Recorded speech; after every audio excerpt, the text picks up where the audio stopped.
নয়া ফাঁদ ফাঁস হলো শনিবার। সেই প্রতারক চক্রের সদস্যরা ফিনান্স কোম্পানির নাম করে বাইক এবং টাকা হাতিয়ে নেয়। কৈলাসহরের জৈনিক ব্যক্তির সাথে এমনটা হয়েছে, কিন্তু তিনি বুঝতে পারেননি যারা 2 ধাপে টাকা নিয়ে গেছে তারা প্রতারক। সেই চক্রটি এদিন টাকা নিয়ে যাওয়ার পর আসল পক্ষের লোকজন ফোন করে বাইকের কিস্তির টাকা চায়।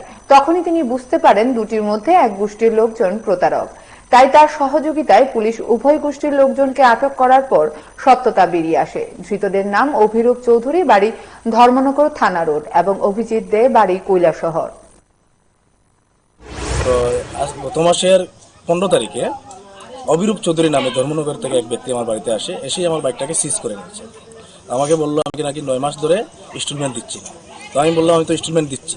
ও বললো কি আমার ইনস্টলমেন্টগুলো জমা পড়ছে না, ওরা আমি যার কাছে দিয়েছি ওরা ফেক, ওরা ফ্রড করেছে আমার সঙ্গে। তো আমি বলছি না, এটা তো হওয়ার কথা নয়, ওরা তো সবসময় এসে আমার এখান থেকে ইনস্টলমেন্টটা নিচ্ছে। তো সে ওই অভিরূপ চৌধুরী বললো কি যে কৈলাসহর পিএস এর সঙ্গে যোগাযোগ করবে। তো তখন আমি কৈলাসহর পিএস এর বড়বাবুর নম্বর ওকে দিই, যে বড়বাবুর সঙ্গে কথা বলে যে আমার এখানে বাইক সিজ করতে এসেছে। পরবর্তী সময় বড়বাবুর সঙ্গে আমি কথা বলি, তো বড়বাবু আমাকে বললেন ঠিক আছে, যেহেতু ও বলছে আপনার এই ইনস্টলমেন্ট জমা হয়নি, তাহলে আপনি হয়তো বাইক দিতে হবে, নয়তো আপনি টাকা দিতে হবে। তো বড়বাবু যেহেতু আমাকে বলেছিলেন সেই মোতাবেক আমি তাকে 15,000 টাকা দিই তৎক্ষণাৎ, দিয়ে আমার বাইকটা আমি আটকাই। তো আজকেও সে আসলো আমার বাড়িতে, আসার পর আজকে বলছে তার আগরতলা থেকে নাকি কোন বড় অফিসার নিয়ে এসেছে, আজকে কিছু টাকা হলে দিতে হবে। আমি বাধ্য হয়ে আজকে 1700 টাকা দিয়েছি। তো যাওয়ার পরে অরিজিনাল যারা ওই কোম্পানির, তারা আমাকে 1 ঘন্টা পরে আমাকে ফোন করলো যে ওরা ইনস্টলমেন্ট নিতে এসেছে আজকে।